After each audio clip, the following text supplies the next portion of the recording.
Oi, sejam todos muito bem-vindos ao meu canal e no vídeo de hoje eu vou trazer uma resenha do livro Por que Fazemos o que Fazemos, do Mário Sérgio Cortella. Então, gente, esse livro aqui ele me trouxe várias inspirações enquanto eu estava lendo ele. Eu li ele lá pelo Clube de Leitura Criativa, um clube do livro organizado por mim, em que lemos autores nacionais e os convidamos para o debate de sua obra, com obras focadas em criatividade, inovação, empreendedorismo e comunicação.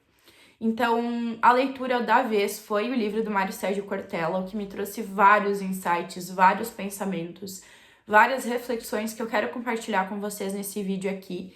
E já digo de antemão que esse vídeo aqui, ele contém spoilers, tá? Então, de uma forma que eu vá conseguir me aprofundar mais sobre a obra. E também dizer que eu recomendo esse vídeo principalmente para empreendedores, né? Pessoas que lideram equipes, que têm uma empresa, e também para quem deseja entender mais de por que faz o que faz na sua vida. Então, gente, já no primeiro capítulo do livro, Cortella ele traz a questão do que seria propósito. E propósito seria, então, a razão pelas quais a gente faz o que a gente faz e pelas quais a gente deixa de fazer o que a gente não faz. Ele diz que quando fazemos algo, nos reconhecemos naquilo, ou seja, nos conhecemos novamente. E a alienação, então, seria essa perda do propósito, seria não ter uma razão para fazer o que estamos fazendo. E ele traz duas reflexões aqui, no reino da liberdade e no reino da necessidade. Onde no reino da necessidade, as pessoas precisam fazer o que elas fazem por necessidade mesmo, senão elas perecem. E no reino da liberdade, então, a vida é uma escolha. E nesse sentido, então, se um indivíduo faz alguma coisa e não sabe a razão pelo qual ele faz, ele torna-se automático, ou seja, alienado. Então, dizer para a pessoa as razões pelas quais você quer que ela faça o que ela faz, torna uma pessoa mais eficiente, uma pessoa com propósito naquilo que ela faz. No capítulo 4, o Cortella vai nos trazer que rotina não é monotonia.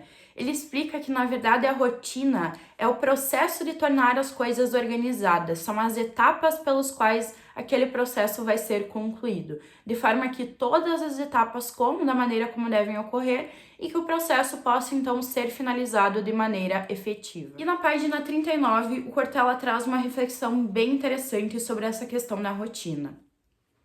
A rotina pode ser, inclusive, altamente libertadora. É ela que permite a organização de uma atividade e, portanto, a utilização inteligente do tempo. A rotina garante maior eficiência e segurança naquilo que se faz. Então, entendido que rotina é esses processos que tornam a tarefa ser concluída de forma eficiente, a organização de uma tarefa, a rotina ela não é monótona. O problema da rotina é quando ela se torna monótona, é quando a gente deixa de prestar atenção nas etapas que a gente está fazendo e faz aquilo de maneira automática, ou seja, alienada, ou seja, perdendo-se de si mesmo. E o Cortella, no livro, ele faz uma diferenciação entre rotina e monotonia, onde na rotina eu sei a sequência dos fatores, eu realizo esses fatores e eu completo a tarefa. E na monotonia, eu nem presto atenção na tarefa que eu estou realizando.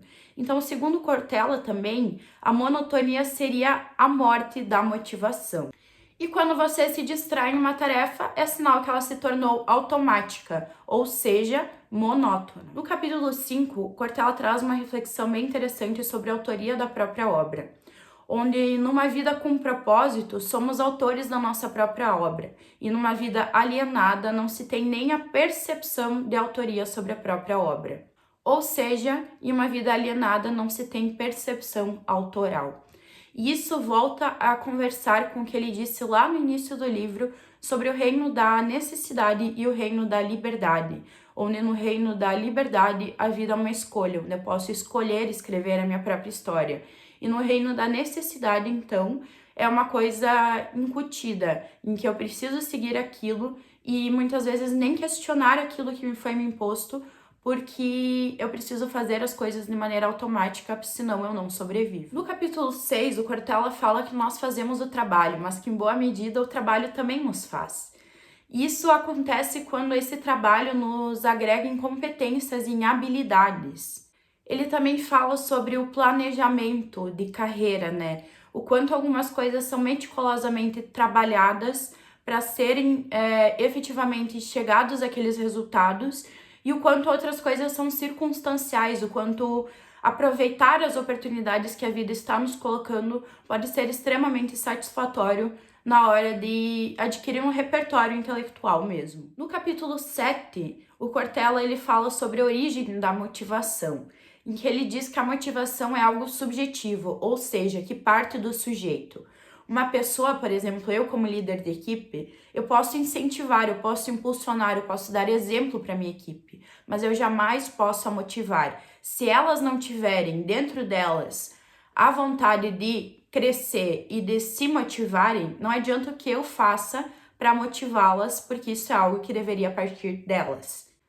E apesar do Cortella nos dizer que não podemos motivar a nossa equipe, ele diz sim que é muito importante impulsionarmos, incentivarmos, darmos exemplo para essas pessoas. E por quê? Porque uma pessoa motivada, ela faz algo decisivo, ela busca a excelência. E uma pessoa excelente é aquela que faz além da obrigação. E quem tem um motivo que impulsione, então, consegue atingir a excelência. No capítulo 8, o Cortella fala sobre os motivos pelos quais as pessoas se desmotivam. E o que seria essa desmotivação, então? Seria quando eu deixo de fazer algo porque eu julgo que aquilo não vale mais a pena. E o principal motivo de desmotivação nas empresas por parte dos funcionários é a falta de reconhecimento. Quando as pessoas não se sentem reconhecidas pelo seu trabalho e elas acham que elas estão valendo muito mais do que na real estão pagando pelo serviço dela, torna-se então uma exploração. E mais uma vez, quando falamos em razões, estamos nos referindo ao reino da liberdade.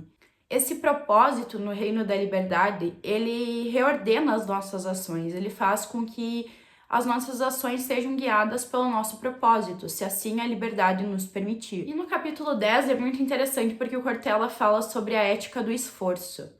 E ele fala assim: eu gosto muito de fazer boa parte das coisas que eu faço, mas tem outras que eu realmente não gosto de fazer. E aí, para complementar isso, eu trago para vocês um trecho da página 84. É preciso ter consciência de que no desenrolar da vida profissional, para se fazer o que se gosta, é necessário passar por etapas não necessariamente agradáveis no dia a dia. E eu achei muito interessante essa parte que ele faz uma analogia aqui com os grandes atletas, né, com pessoas que ganham categorias de reconhecimento depois de tanto esforço. E o que ele diz é assim: muitas pessoas querem estar lá no pódio, querem ganhar aquele troféu como aquela pessoa que conquistou, mas não querem ter que acordar 5 horas da manhã para ir treinar, não querem ter que treinar no frio, na chuva, com dores, em situações desagradáveis. E tudo isso faz com que a gente queira o que a gente está vendo, mas que o processo, o dia a dia do trabalho, dá trabalho. O trabalho dá trabalho. Essa é uma frase do Mário Sérgio Cortella nesse livro, que eu achei muito interessante, porque a gente vê muito na geração que é mais nova que eu, que muitos não querem trabalhar porque vão ter que fazer coisas que não gostam no seu trabalho. E o Cortella fala aqui no livro também que buscar um prazer no trabalho é fora de propósito, aquele propósito que a gente falou antes, das razões pelas quais a gente faz o que a gente faz. Procurar prazer no trabalho é fora de propósito, porque o trabalho vai nos exigir burocracia, o trabalho vai nos exigir foco, o trabalho vai nos exigir disciplina. Isso são coisas que muitas vezes a gente não quer para não ter que passar, mas que todo trabalho exige, porque trabalho dá trabalho. No capítulo 11, o Cortella fala sobre valores e propósitos. E os nossos valores, então, estão ligados ao nosso propósito, a nossa consciência de valores está ligada ao nosso propósito. E o campo ético é decisivo porque ele lida com os valores que nos permitem ter uma conduta na vida. São os valores que formam o nosso propósito, que formam o que a gente vai seguir na vida. E bons propósitos, então, eles incentivam não só o indivíduo, mas como aquela comunidade em que aquele indivíduo está inserida. Quanto mais valiosos os propósitos, mais tem a ver com a comunidade e não consigo mesmo, particularmente falando e exclusivamente falando. No capítulo 12, o Cortella fala por que fazer e por que não fazer. Há coisas que eu posso fazer, mas não devo, e há outras coisas que eu deixo de fazer porque considero indecentes. As coisas que eu não faço, então, são aquelas que não deixam que eu perca a minha alma. E aí eu quero ler para vocês um trecho da página 102, que eu achei muito interessante, me fez refletir muito esse ponto sobre conduta, ética e valores. Pode surgir o argumento: ora, mas no mercado todo mundo faz. Certo, mas eu não faço. E o fato de todos fazerem não significa que isso seja correto. Ah, mas se for assim, você não poderá competir. Essa é uma escolha. Eu achei essa frase muito interessante porque ela fala muito sobre a IA generativa também na realidade atual em que a gente vive. É o que todo mundo está fazendo, mas nem por isso é certo, eu não quero fazer e por isso eu perco essa batalha. E essa é uma escolha e está tudo bem. E ele fala também que não existe escolha sem exclusão, não existe duas prioridades. Se você tem duas prioridades, você tem que fazer uma escolha. Toda vez que eu escolho alguma coisa, então eu deixo outra coisa de lado. Toda vez que existe uma escolha, existe uma abdicação de outra coisa. No capítulo 13, o Cortella fala que somos seres de insatisfação. E que uma vez que essa insatisfação for completada, uma vez que nos tornarmos satisfeitos, estaremos desumanizados, ou seja, automáticos, ou seja, alienados. E para complementar isso, eu leio para vocês um trecho da página 114. Quando o sujeito tem a sensação do nada, tudo passa a ser possível. Por isso, a escolha se dá a partir da angústia. Mas não há possibilidade de preencher essa lacuna, pois uma vez preenchida, acaba a possibilidade de liberdade. Não seria então essa insatisfação que nos faz ter esse âmago, essa ambição de continuar preenchendo o que nos mantém completos e continuar buscando o que nos fará ser completos, mesmo sabendo que a gente nunca vai conseguir ser completo? No capítulo 14, o Cortella fala que muitas vezes vivemos mais na expectativa do que na realização. O nosso desejo de possuir alguma coisa é o que nos impulsiona a conquistar aquilo. E quando conquistamos de fato, aquilo muitas vezes nem faz mais sentido para o indivíduo. O que me fez pensar, e foi tema da terapia de hoje, inclusive, que o futuro ele é inalcançável. Uma vez que se chega no futuro, ele torna-se presente. E o futuro torna-se mais distante ainda. E para complementar isso, eu vou ler um trecho para vocês da página 124. Enquanto aguardamos aquilo que virá, não podemos deixar de viver aquilo que pode ser vivido agora. Eu achei essa frase belíssima. E o Cortella fala mais ainda sobre essa nossa incompletude, sobre a nossa sensação de vazio. Ele fala o seguinte, ele fala que não ter riscos é um fator de risco para a motivação. Ou seja, quando estamos desenvolvendo raciocínios, quando estamos resolvendo problemas, quando estamos em uma dinâmica que nos tira do conforto, isso nos engrandece. E uma vez que isso nos engrandece, a sensação e a necessidade de escalar é inerente ao ser humano. Aí o Cortella fala também sobre a lealdade das pessoas às empresas. Ele se questiona até quando as pessoas vão ser leais às suas empresas, aos seus empregos. E o Cortella fala algo bem interessante, que as pessoas são leais quando elas são cuidadas, mas que a forma de cuidar das pessoas mudou. E o que isso significa? Significa que um profissional que tenha mais habilidades e mais disponibilidade de desenvolver suas competências dentro da empresa vai fazer com que ele se sinta mais valorizado e com que ele tenha mais propósito naquele seu emprego. O crescimento na empresa, ele mudou de significado também. Ele não é mais necessariamente um crescimento monetário ou de carreira, mas sim um crescimento no intelectual, no profissional daquela pessoa. O quanto aquela pessoa está aprendendo e se engrandecendo naquela empresa. Se sentir mais capaz, competente e qualificado é extremamente gratificante. E é por isso que as pessoas têm procurado empresas para trabalhar onde elas possam se desenvolver pessoalmente e profissionalmente. É muito prazeroso estar em um ambiente em que se possa aprender. A ideia, então, das organizações com propósito é que elas não sejam apenas lucrativas, mas que elas tenham um porquê de existir, que elas tenham um bem, um serviço à comunidade, que elas tenham um propósito para estar viva. E aí o Cortella fala, uma empresa precisa ter lucratividade, rentabilidade, competitividade e produtividade.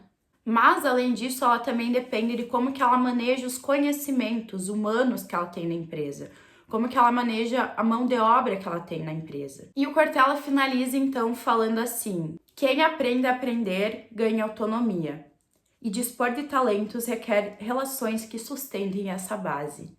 Gente, eu espero muito que vocês tenham gostado desse vídeo, foi um prazer ter trazido mais para vocês da obra Por que Fazemos o que Fazemos, do Mário Sérgio Cortella.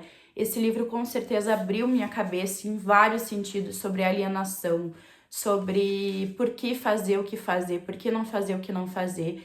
Eu me vi em vários momentos desse livro, me colocou assim em situações éticas mesmo, que eu me peguei pensando sobre condutas que eu tenho na minha vida e com certeza me fez amadurecer muito. Deixo muito de indicação para vocês, porque fazemos o que fazemos, do Mário Sérgio Cortella.